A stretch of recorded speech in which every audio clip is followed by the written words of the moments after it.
H3, carte 6. Lui, pouvant jouer les deux dernières cartes, il a deux cartes guerre. Il pourra, s'il en pose une, et si son voisin pose celle-là, l'égaliser avec celle-là et poser la suivante. Ce qui permettrait éventuellement de contrer une surenchère sur la guerre, même s'il n'est pas censé savoir que ça ne va pas se produire à droite. Donc, poser celle-là à la normale et voir celle-là après en fonction de ce que va faire son voisin de gauche.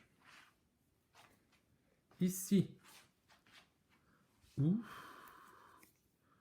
celle-là pour 4 points, ou celle-là qui lui fait un cinquième symbole, lui fait passer de 16 à 25 points, donc 9 points. Il ne l'a pas gratuitement, ça lui coûte 3 sous, 1 sou pour la pierre, 2 sous pour le verre, mais c'est rentable. Ici, bah, il va vendre une carte pour 3 sous. Ici, bah, il va vendre une carte pour 3 sous, vu la guerre des deux côtés. Ici, bah, il va mettre une carte sous sa merveille. Bon, celle-là, comme ça au pire, il piochera 6 points. Est-ce qu'il a les sous? Oui, il a les sous pour acheter ce qu'il manque. Et ici,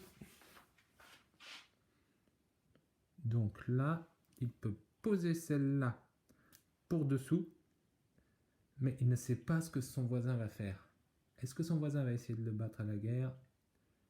C'est pas sûr, sachant qu'une guerre fera un différentiel s'il la gagne de 6 points, parce qu'il prend le 5 et pas le moins 1. Il a 6 points un tiers ici. Je rectifie, 7 points un tiers. Il vaut mieux la mettre sous sa merveille.